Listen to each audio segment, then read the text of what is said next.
이것이 복음이다. 보라, 구원과 교회 생활이다.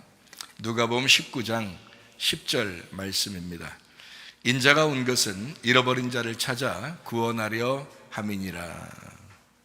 이사야 53장 5절 말씀, 주님이 찔리신 것은 우리 허물 때문이요 주님이 상하신 것은 우리 죄악 때문이라. 주님의 징계를 받음으로 우리가 평화를 누리게 되었고 주님의 채찍에 맞음으로 우리가 나음을 얻게 되었습니다.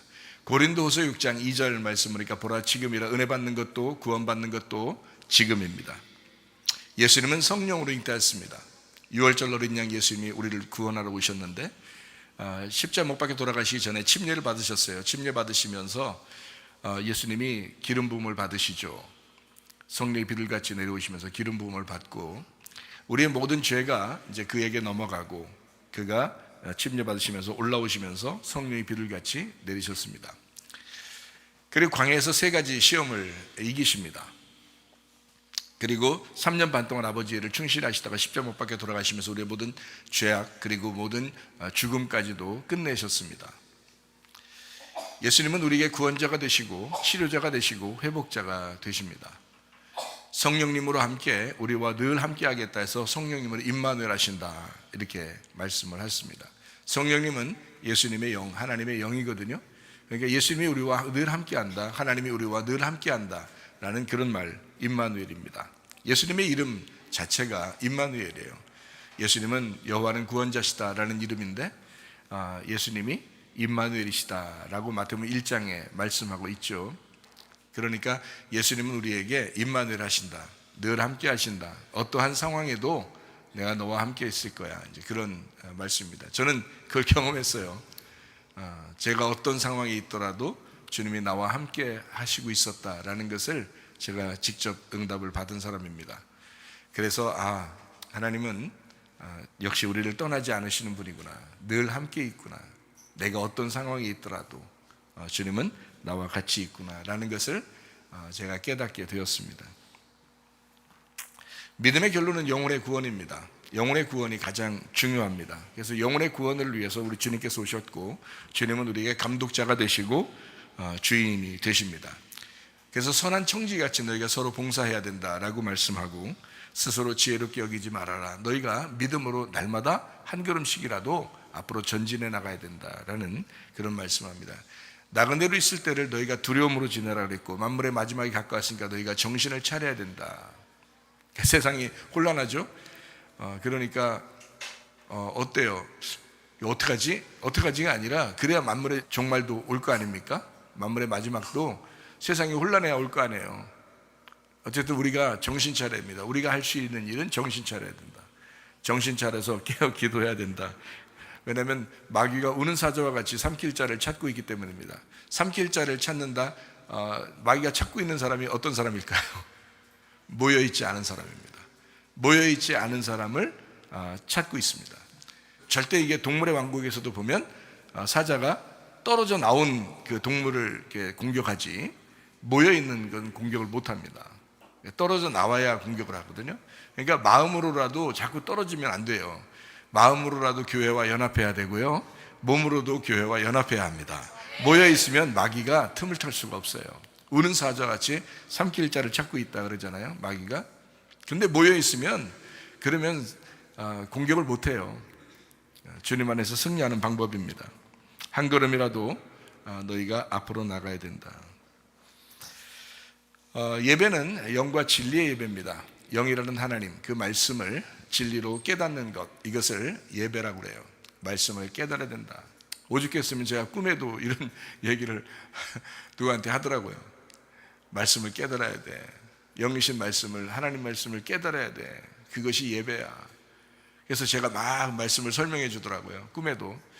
그러면서 제가 하는 말이 이게 예배야. 여기가 예배야.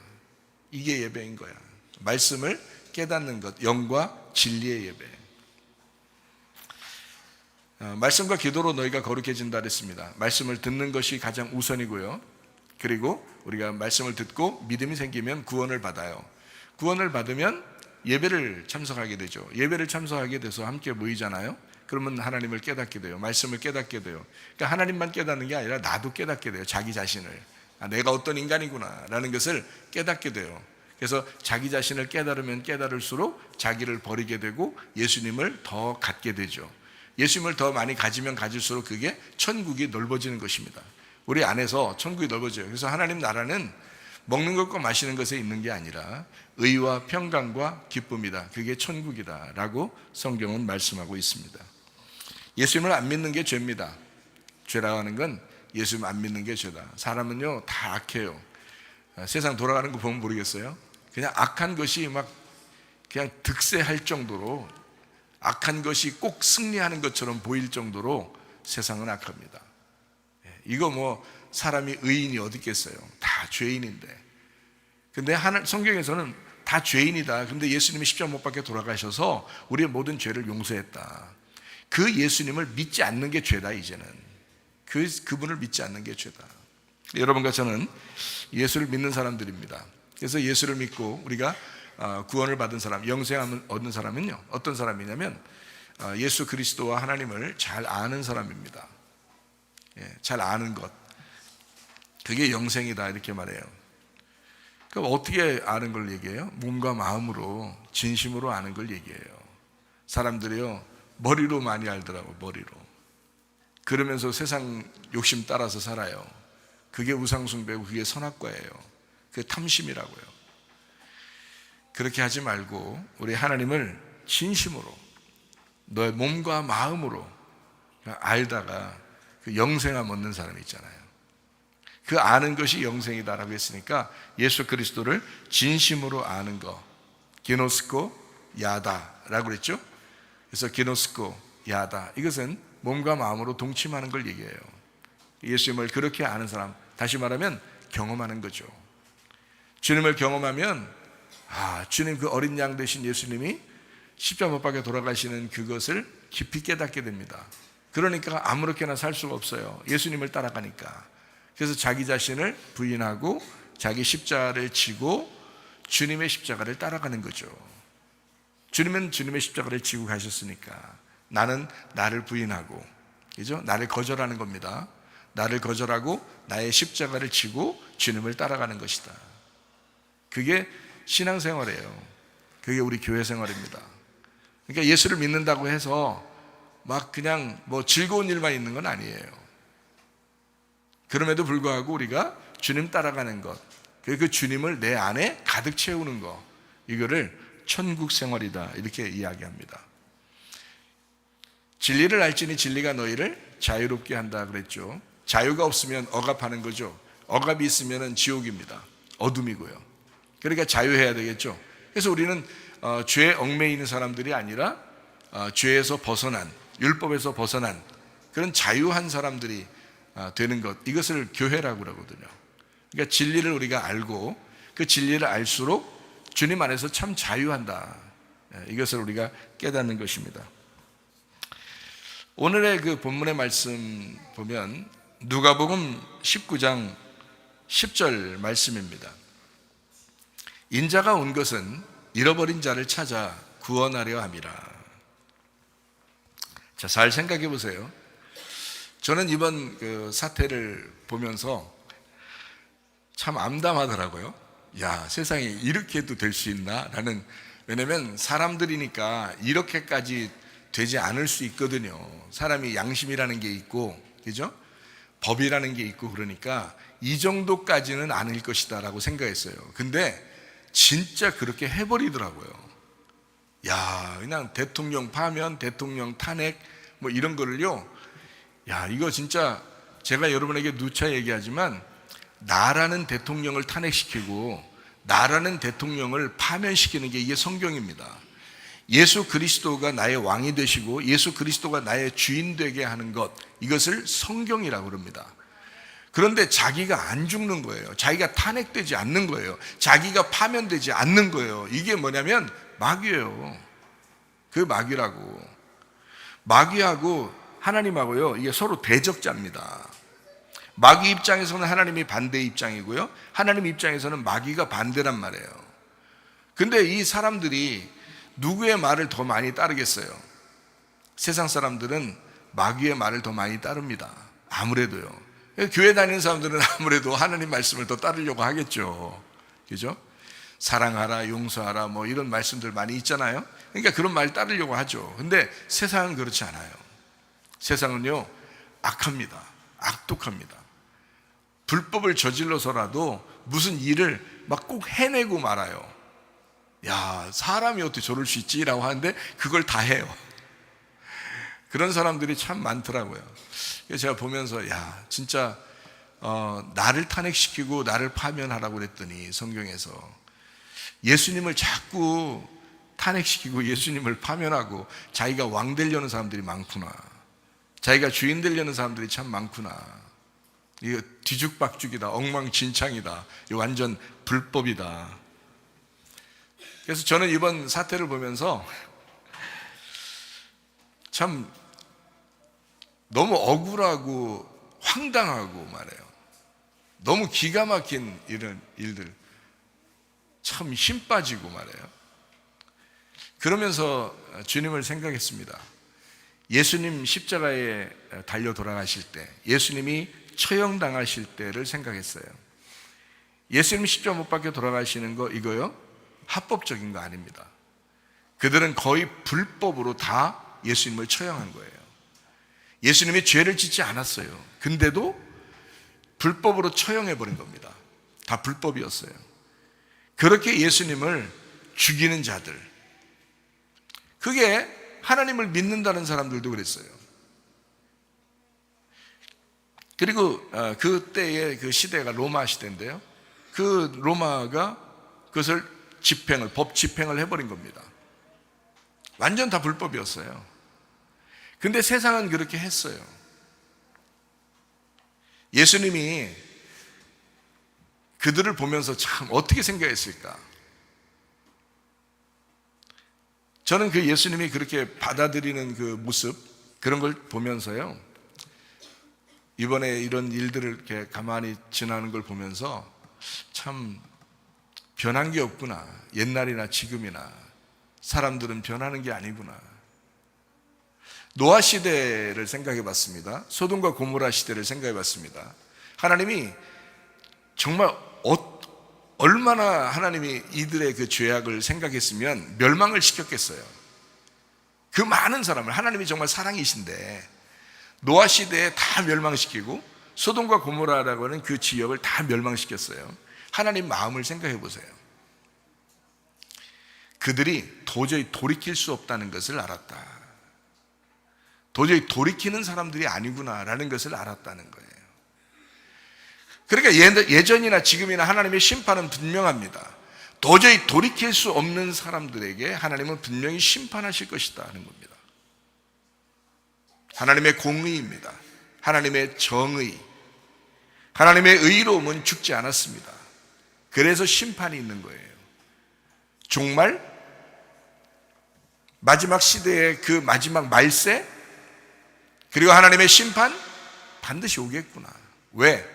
변하지 않아요. 사람들은 노아의 시대 때나 소돔과 고모라 시대 때나 로마 시대 때나 변한 적이 없다. 그냥 여전히 죄인이다. 여전히 그 죄악 가운데 살고 있다. 그리고 돌이킬 생각을 하지 않는다. 그리고 자기가 옳다라고 생각한다. 자기가 불법이라고 생각하지 않죠.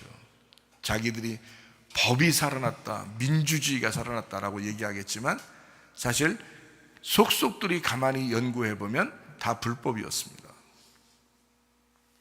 그거는 정치죠, 정치. 한마디로 말하면 정치가 썩었다, 낙후되었다, 이렇게 볼 수 있는, 세상이 완전히 뒤죽박죽되었다. 근데 우리 이때만 그런가요? 아니에요. 소돔과 고모라 때도 그랬고요, 로마 시대도 그랬고요, 노아 시대 때도 그렇습니다. 그러니까 오죽하면 성경에 마태복음 24장이나 누가복음 21장이나 이렇게 마지막 때에 대한 이야기를 쭉 하면서 노아의 때와 같을 것이다, 소돔과 고모라 때와 같을 것이다, 이 마지막 때는 그렇게 올 거다라고 이야기하잖아요. 다시 말하면 그렇게 마지막이라고 하는 건 변함이 없다, 계속해서 그렇게 나온다, 똑같이 그렇게 나온다. 이건 변한 적이 없다. 사람들이 변하지 않기 때문에 하나님은 그런 공의, 그런 심판을 반드시 행한다. 저는 그것을 이렇게 보게 되었습니다. 저는요, 세상이 아무리 혼탁하고 아무리 어두워지고 아무리 뒤죽박죽되고 아무리 뒤집어졌어도 저는 하나님을 신뢰합니다.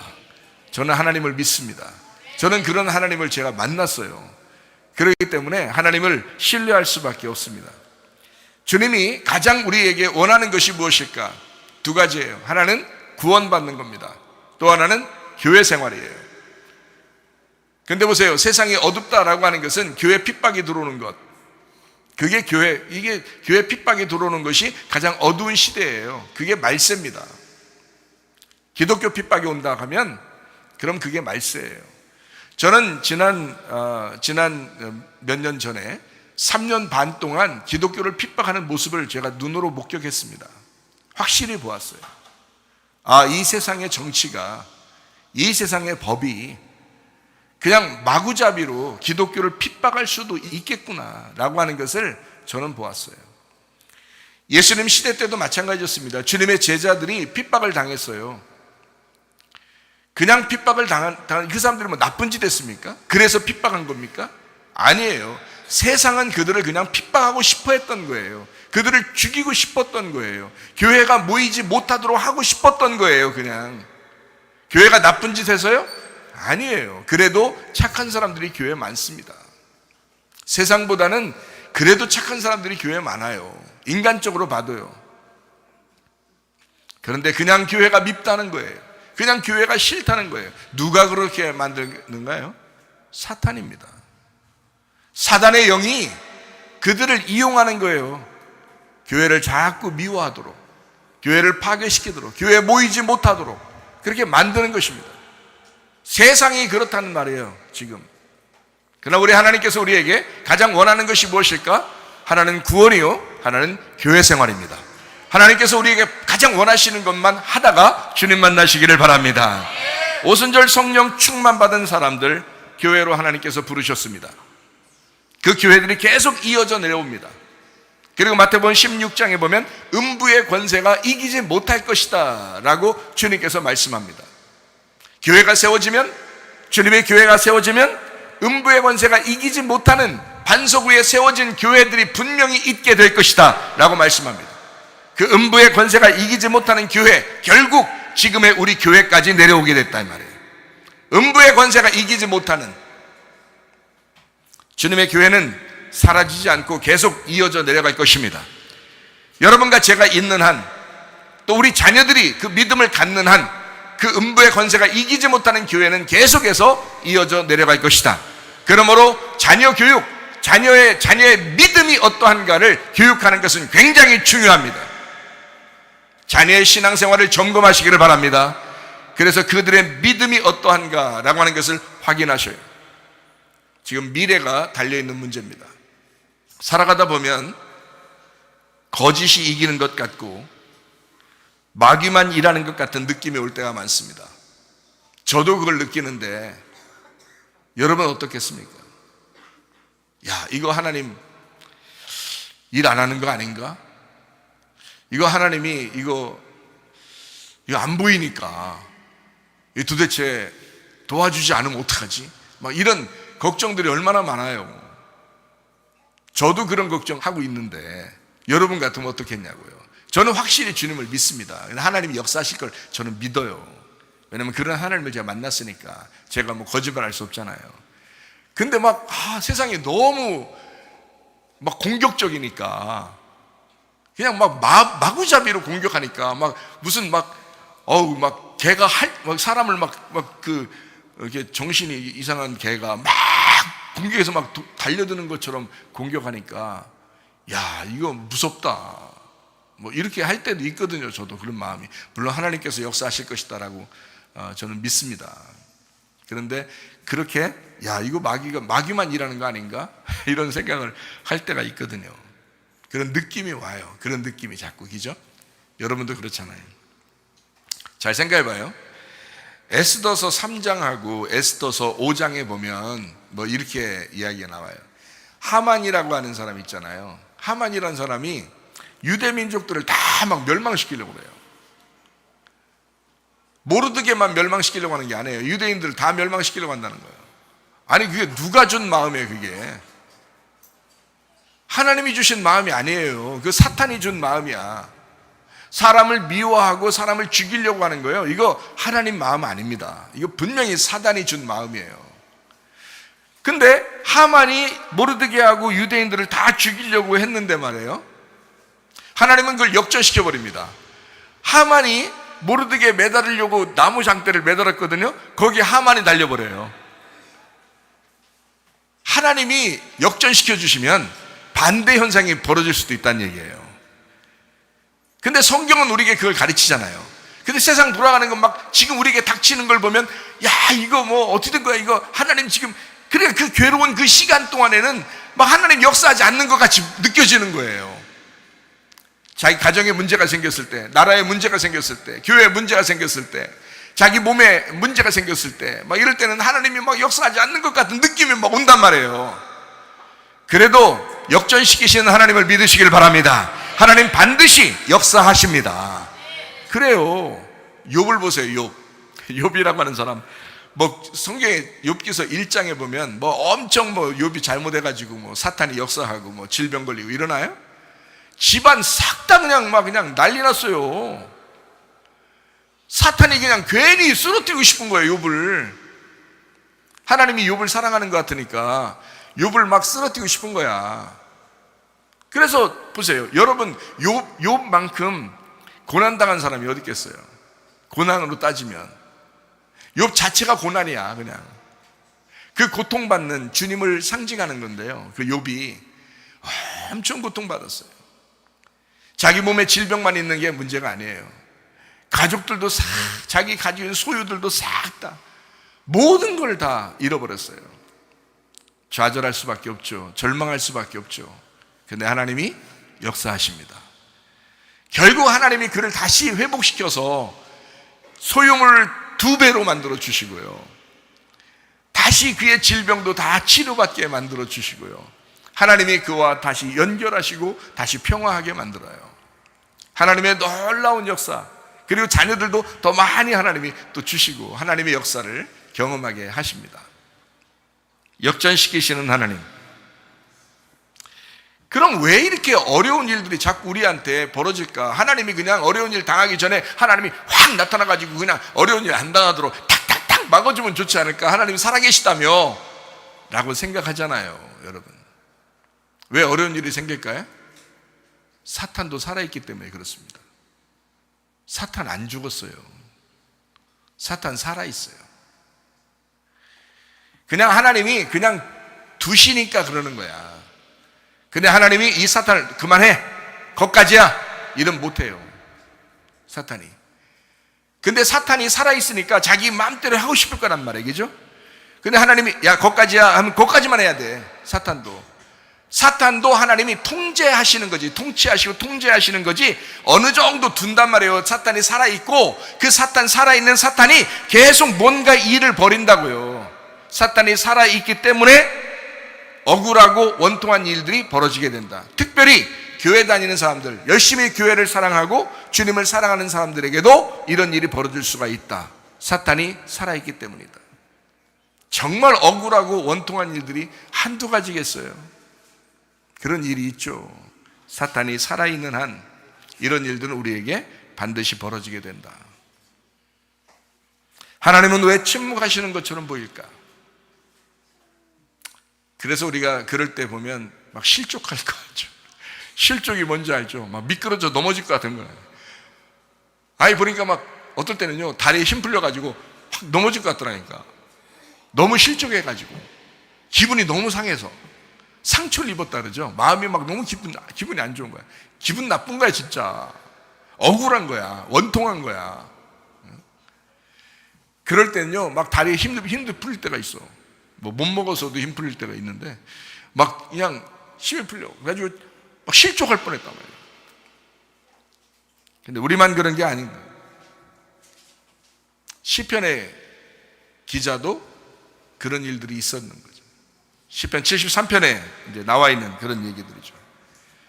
악인들이 자꾸 잘 되더라고요. 악인들이 부자가 되더라. 악인들이 더 건강, 악인들이 더 오래 살고, 악인들이 더 잘 되는 것 같더라. 실족할 만하죠. 우리는 열심히 교회 다니고 예배 드리고 하나님 믿고, 근데 악한 것들이 더 잘 되더라. 세상이 더 잘 되더라. 그 사람들이 더 즐겁게 살고 더 행복하게 사는 것 같고 더 오래 살고 더 건강하더라. 기분 나쁘죠. 어떻게 보면 뭐 기분 나쁠 것까지 없지만 뭔가 그래도 억울하잖아요. 우리는 진짜 하나님을 믿는 사람들인데. 시편 기자도 그 얘기를 하는 거예요. 억울하다, 힘들다. 왜 이러냐? 왜 하나님은 침묵하시느냐? 그들이 더 잘 되는 것 같다, 막 이런 얘기 하잖아요. 근데 시편 73편에 그들의 결론이 나온다. 이게 그들의 결론이. 그래서 실족할 뻔했는데 이걸 깨달았다. 뭘 깨달았느냐? 우리가 하나님의 성소에 들어갈 때에는 그들의 종말을 확실히 알게 하실 것이다. 우리가 하나님의 성소에 들어갈 때, 우리가 하나님의 마음을 알게 될 때에, 우리가 하나님을 알게 될 때에, 우리가 교회에서 함께 모여 주님을 찬양하고 예배드릴 때에 그들의 종말을 확실히 알게 될 것이다. 하나님이 손보실 것입니다. 하나님은 살아계십니다. 전능하신 하나님이십니다. 하나님 돌아가신 분이 아닙니다. 저는 살아계신 하나님을 믿습니다. 하나님이 역사하실 것을 믿습니다. 여러분, 하나님 반드시 그 악한 것을 손보실 것입니다. 그런가 하면 시편 121편에 보니까 이렇게 나옵니다. 이스라엘을 지키시는 하나님은 졸지도 아니하시고 주무시지도 않는다. 저는 그를 한번 다시 생각을 했어요. 이스라엘과 대한민국을 지키시는 하나님은 졸지도 아니하시고 주무시지도 아니하신다. 대한민국을 사랑하시는 하나님, 우리 하나님이십니다. 하나님은요, 대한민국 사랑하십니다. 너무 걱정하지 마세요. 하나님이 돌보십니다. 하나님이 지키실 것입니다. 하나님은 이스라엘을 지키실 것이고 하나님은 대한민국을 지키실 것입니다. 이런 하나님은 졸지도 아니하시고 주무시지도 아니하신다. 그런 하나님이십니다. 반드시 악을 이 땅에서 심판하실 것입니다. 우리가 하늘나라 갈 때, 우리가 종말을 맞이할 때, 어느 날 주님의 나라에 갈 때 이 땅은 심판받을 거야, 그때만이 아니라 우리가 이 땅에 살고 있는 동안에도 하나님은 악을 심판하실 것이다, 이거예요. 악한 것이 있습니다. 악이 있습니다. 죄악, 악이 있습니다. 그걸 선택하며 살아가는 사람들이 아주 많습니다. 죄가 참 나쁩니다. 선악에서 악이 나쁜 거예요. 이건 나쁜 거야. 어떻게 선악에서 악을 우리가 받아들이라고 하겠습니까? 받아들일 수가 없어요. 악은 나쁜 겁니다. 선한 것을 받아들여야지 우리가 어떻게 악을 받아들이겠습니까? 어떻게 불법을 저지르는 것을 우리가 그 불법을 받아들이겠냐고요. 선한 것을 받아들여야죠. 악은 나쁜 것입니다. 근데 그거를 선택하는 사람들이 참 많아요. 억울하죠. 원통하죠. 예수 믿는다는 사람들이 오히려 손해를 보게 생겼으니까 얼마나 원통합니까? 근데 여러분, 그 악한 것은 미워할 수 있어요. 그 악은, 그죠? 그 죄악, 그것을 우리가 받아들이면 안 돼. 그건 미워할 수 있어요. 그러나 그 죄인은 받아들여야지. 그 죄인들은 받아들여야지. 그 얘기예요. 죄는 미워해도 사람은 미워하지 마라, 이런 말이 있잖아요. 그게 기독교의 정신입니다. 우리가 악을 선택할 수는 없어도 그 사람들을 용납하고 용서할 수 있다. 예수님이 그렇게 하셨기 때문에 그렇습니다. 사람들이요, 다 선하게 살 것 같아요? 앞으로? 안 그래요. 노아 시대 때나 소돔과 고모라 때나 로마 시대 때나 지금 시대 때 변한 게 있습니까? 똑같아요. 항상 사람들은 악을 선택해 왔어요. 그런데 그 사람들을 위해서도 예수님은 십자가 못 박혀 돌아가셨어요. 예수님이 용서하셨어요. 예수님이 사랑하려고 하셨어요. 그러니까 우리는 악을 선택해서도 안 되고 악한 것을 사랑해서도 안 됩니다. 그러나 그 사람들은 불쌍히 여겨야 된다. 그 사람은 불쌍히 여겨야 된다. 예수님이 그런 마음을 가지셨다. 예수님이요, 정말 아주 가혹한 수치를 당하시면서 십자가를 지셨습니다. 잘 생각해봐요. 예수님이요, 옷 하나 안 걸치고 십자가에 매달려 죽으셨어요. 얼마나 부끄럽겠어요. 얼마나 부끄럽겠어요. 그게 예수님이셔요. 예수님만큼 수치스럽고 부끄럽게 돌아가신 분이 있나요? 예수님이 가장 수치스러운 하늘의 왕이요, 이 땅에 내려서 인간들에 의하여 가장 큰 수모와 수치를 당하셨다. 발가벗겨지셨다. 우리의 죄를 용서하려고. 참 놀라운 이야기죠. 그 십자가에 못 박은 자가 같은 민족인 유대인들이에요. 그리고 바리새인들입니다. 도구로 로마 군병이 이용당했을 뿐이에요. 실제로 예수를 죽이고자 한 사람들은 같은 민족들이었습니다. 유대인들 그리고 바리새인들이었어요. 로마 군병이 이용당한 거죠. 그들의 도구를 사용해서 죽여야 하니까, 죽이는 법이 없으니까 십자가의 처형을 하려면 로마라고 하는 그 정치를 이용해야 하니까 그렇게 한 것이거든요. 참 어처구니 없죠.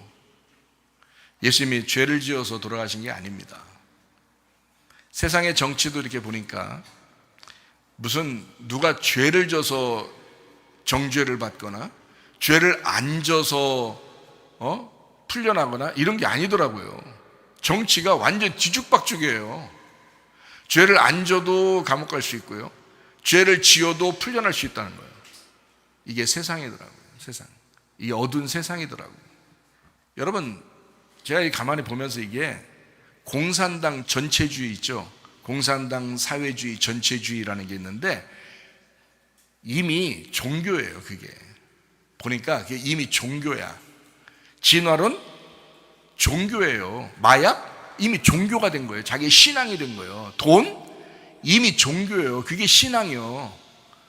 이거 누가 벗어나겠냐고. 이게 생각을 해보세요. 이단에 빠진 것만 신앙이 뭐 잘못된 신앙 가졌다 이런 게 아니에요. 공산당에 빠져도 이단에 빠진 거고요, 마약해도 이단에 빠진 거고요, 돈을 좋아해도 이단에 빠진 거예요. 생각을 해보시라고요. 진화론에 빠진 것도 이단에 빠진 거예요. 이게 신앙이더라고. 그게 종교예요. 그러니까 못 벗어나. 그 사상을 가진 사람들은 그걸 못 벗어나더라고요. 진짜 회개하기가 어렵겠더라고. 하나님의 놀라운 은혜의 역사가 있지 않으면 정말 회개하기 어렵겠더라고요. 사람들은 그냥 그대로 그런 짓 하면서 살아가게 되겠더라고요. 그래도 하나님이 살아계십니다. 그래도 나는 그것을 믿는 거예요. 하나님이 살아계셔요. 자, 예수님 십자가 못 박혀 돌아가실 때 예수님이 불법을 행한 게 아니에요. 예수님이 죄를 진 게 아닙니다. 예수님은 죄가 없었어요. 그리고 실제로 그 당시에 빌라도도 예수님을 풀어주고 싶어 했어요. 자기가 얘기해 보니까 도저히 죄인이 아니야. 죽일 만한 죄가 없는 거야. 근데 봐요, 같은 민족 유대인들이 막 예수 죽이자는 거예요. 막 죽여달라는 거야. 바리새인들도 막 예수 죽여달라는 거예요. 그때 당시에 종교 지도자들입니다. 종교 지도자들이 정치, 행정을 맡은 자에게 사법부에 막 죽여달라는 거야. 지금 시대하고 뭐가 달라요? 지금 시대하고 뭐가 다르냐고. 같은 민족이 같이 살아가는 사람들 중에서 자기의 신념이 종교가 된 사람들이야. 이런 사람들이 사법부에, 행정부에 막 죽여달라는 거야. 똑같은 현상들이 계속해서 반복돼서 일어나고 있더라고요. 지금 성경에 있는 대로 그대로 다 일어나고 있는 거예요. 오히려 핍박을 당하는 자가 예수더라고. 오히려 핍박을 당하는 자가. 십자가의 처형과 뭐가 달라요? 다 똑같아요. 종교가 정치를 이용해서 죽인 겁니다. 주님이 십자가 위에서 말씀하셔요. 뭐라고 말씀하시냐? 누가복음 23장에 보면 이런 말씀하십니다. 저들의 죄를 용서해 주시옵소서. 저들은 자기들이 하는 일을 알지 못하나이다. 알지 못해서 죽이는 거예요. 알지 못해서. 참. 자, 다른 게 뭐예요? 예수님 시대 때나 지금 때나 변한 게 있습니까? 사람들의 마음이 변했던가요? 사람들의 사상이나 지식이 변했던가요? 그 생각이 변하던가요? 그렇지 않아요. 그러니까 성경은 우리에게 예전에 쓴 성경이라도요, 지금 시대와 똑같다는 거죠. 노아 시대와 똑같고요, 소돔과 고모라 시대와 똑같고요, 로마 시대와 똑같고요, 지금 시대가 똑같습니다. 사람들은 변한 게 없어요. 다 자기들이 옳다고 여긴단 말입니다.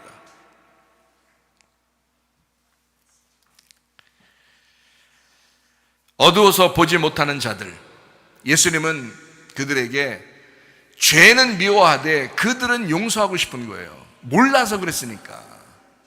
저도 모르니까 죄를 지었던 거거든요. 예전에 모르니까 죄를 지은 거예요. 근데 저는 알고 짓는 줄 알았어요. 근데 그게 모르는 거였더라고요. 하나님을 제대로 몰랐더라고요. 그래서 주님께서 저를 만나고 나서 뭐라고 했다고 그랬어요? 네가 나를 몰랐기 때문에 그런 거야, 이렇게 말했어요. 저는 그래서 분명히 죄라고 하는 것은 하나님과 예수 그리스도를 모르는 게 죄구나라는 것을 성경에 있는 요한복음 16장에 나와 있는 말을 그대로 저는 믿습니다. 왜냐하면 그렇게 응답을 받았으니까요.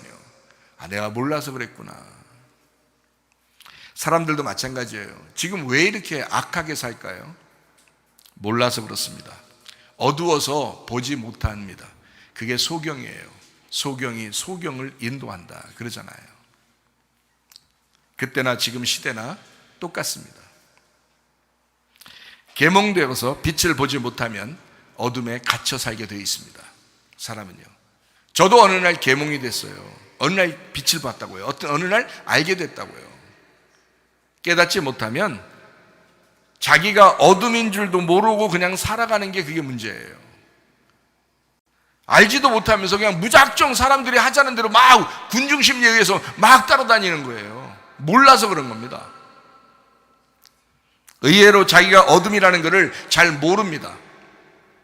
예수님이 십자가 못 박혀 돌아가실 때 그 자리에 있던 대부분은 예수의 죽음을 당연한 것으로 여겼습니다. 예수 죽는 것이 당연하다고 생각했어요. 그 당시의 사람들은요. 바울도 보세요. 스데반을 죽일 때 당연한 줄 알았어요. 스데반 저놈은 죽어야 마땅하다라고 생각했어요. 바울도 그렇게 생각을 했어요.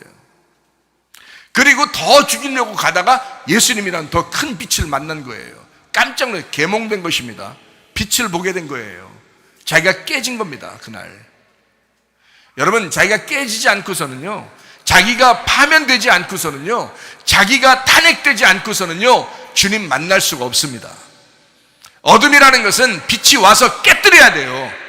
계몽이 일어나야 된다고요. 빛이 들어와야 된다고요. 그래야 깨닫게 되는 거예요. 아직 어둠이라 모르는 거예요.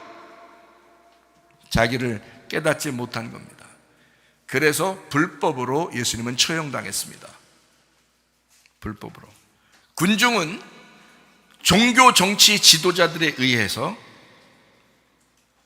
이용당합니다. 누군가는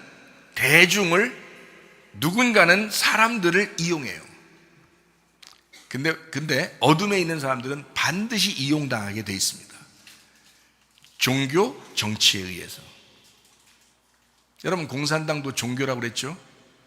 마약도 종교라고 그랬죠? 돈도 종교라고 그랬죠? 진화론 같은 것도 종교라고 그랬죠?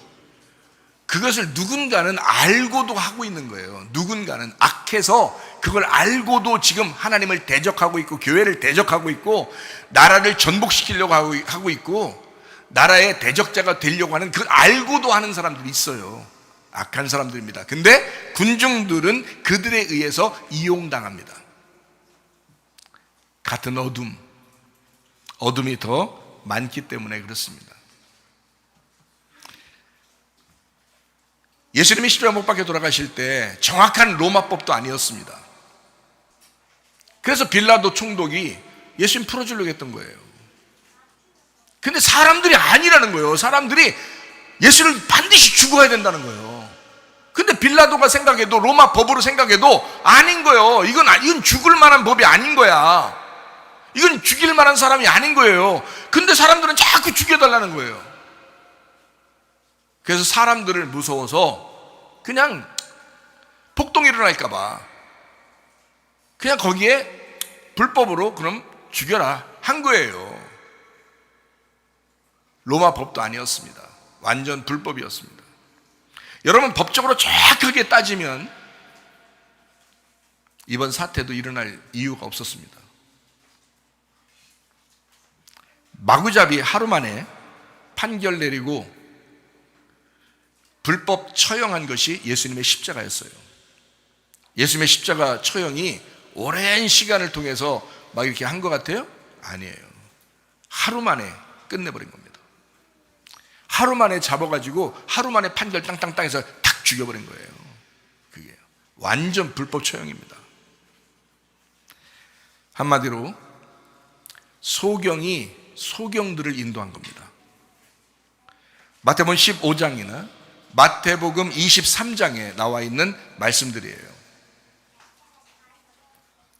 근데 하나님은 부활을 통해서 그들의 코를 납작하게 만들어 놓았습니다.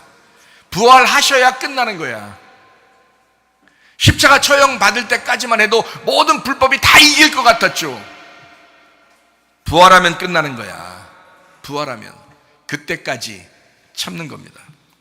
그 부활을 따르는 자들이 바로 우리 교회들입니다. 그래서 음부의 권세가 이기지 못하도록 하나님이 계속 우리 교회를 보존하잖아요. 하나님이 지키시고 보호하잖아요. 교회들을. 부활하면 수많은 사람이 승리하는 겁니다. 마지막 때의 징조들이 있습니다. 마지막 때의 징조들. 지진 얼마 전에도 몇백 명 죽었죠. 지진, 기근, 전쟁으로 뭐 수백 명이 지금 죽고 있습니다. 전염병으로 지금 얼마 전만 해도요 아주 많은 사람이 죽었습니다. 이단, 사이비 교주들이 있죠. 반기독교 세력이 있습니다. 반국가 세력이 있고 교회를 핍박하는 사람들이 있습니다. 일부러 교회를 미워하는 사람들이 많아요.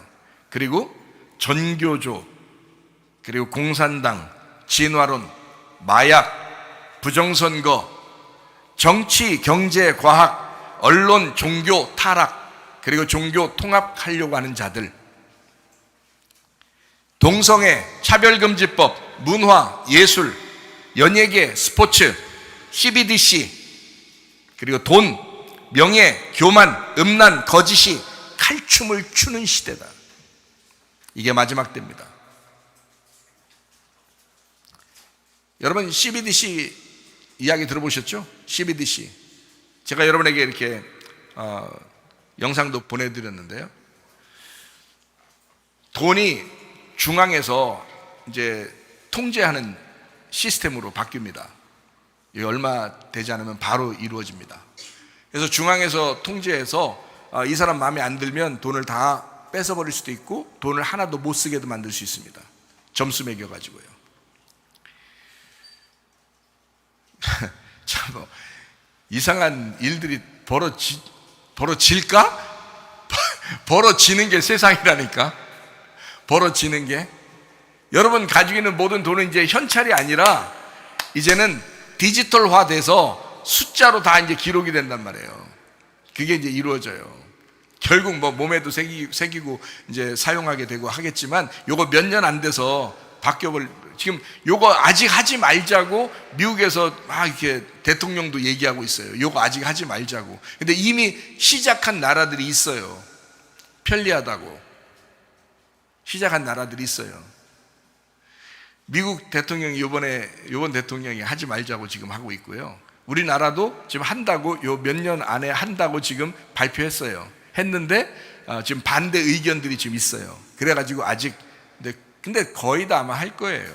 앞으로 세상은 그렇게 흘러가게 돼 있거든요.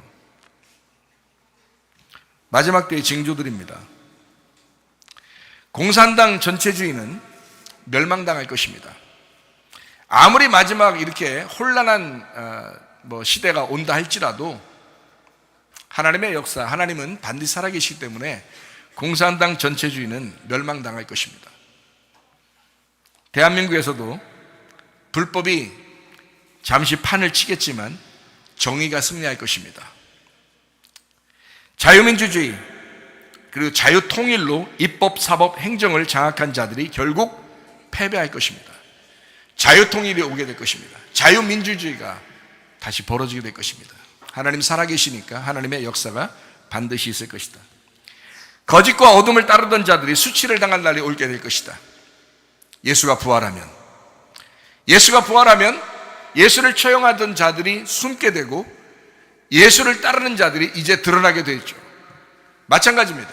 하나님의 역사, 하나님의 심판이, 공의로운 심판이 오게 되면 불법을 행하는 자들은 수치를 당하게 될 것이고, 이제 예수를 따르는 자, 법을 따르는 자들이 이제 환호성을 지르는 날이 오게 될 것이다.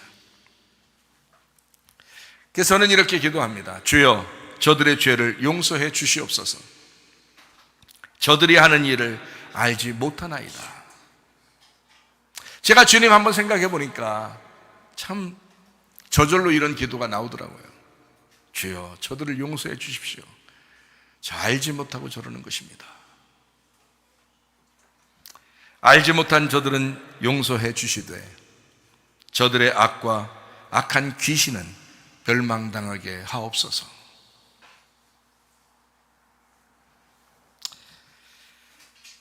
마태복음 7장에서 주님은 이렇게 말씀하십니다.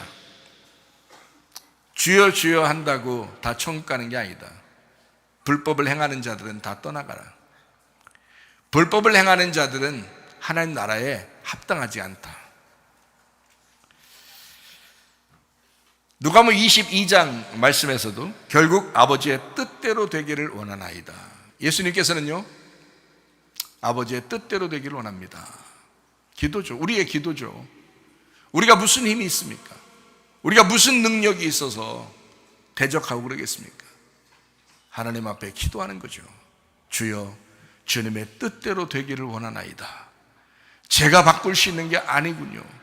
제가 할 수 있는 게 없군요. 그래서 더 원통하고 억울하죠. 그럴 때 우리가 할 수 있는 게 있어요. 기도입니다.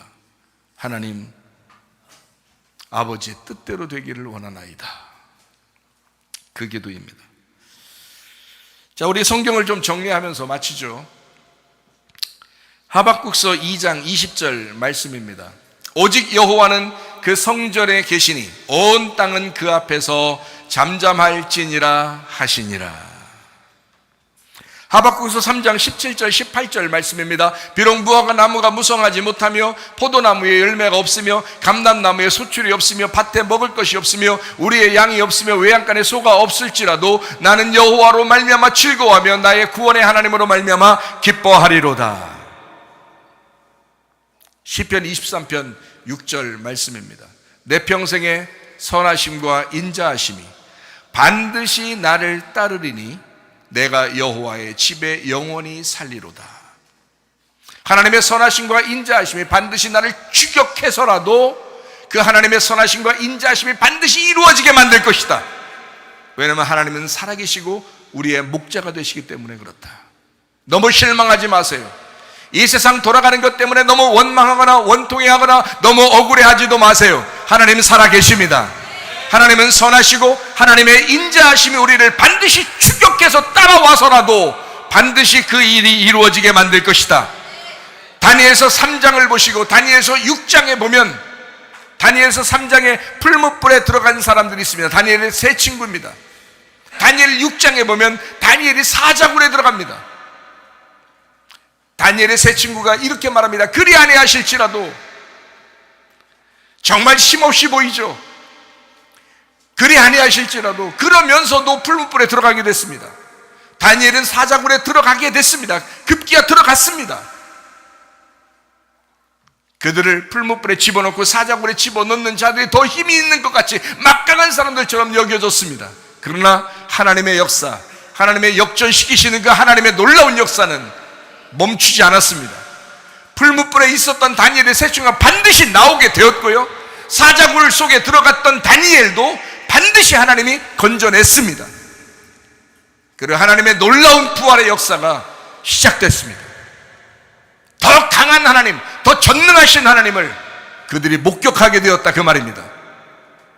십자가 처형, 불법을 행하는 자들이었죠. 그러나 예수의 부활을 통해서 하나님의 놀라운 역사가 지금까지 이루어지는, 눈에 보이지 않아도, 귀에 들리지 않아도 우리가 하나님의 말씀을 따르고 예수 그리스도의 부활을 따르는 자들이 이렇게 모여서 음부의 권세가 이기지 못하는 교회는 계속될 것이다. 이게 하나님의 역사입니다. 여러분, 이 시대 아주 암울하죠. 원통하고 슬픈 일들이 많죠. 그럼에도 불구하고 모든 복음서는 결국 부활로 끝납니다. 하나님이 역사하십니다. 하나님 부활의 역사를 하나님이 감당하시면 하나님이 더 선한 것으로 그 인자함으로 우리에게 갚아줄 것입니다. 하나님은 살아계십니다. 하나님은 죽지 않았습니다. 사탄을 두려워할 필요가 없습니다. 하나님은 그에게도 어느 정도 허락하지만 거기까지야 하면 사탄도 멈추어야 합니다. 하나님의 역사를 기억하시기를 바랍니다. 하나님은 우리가 구원받기를 원하시고 그리고 교회 생활하기를 원하십니다. 이 교회 생활이 천국 생활 되시기를 예수의 이름으로 축원합니다.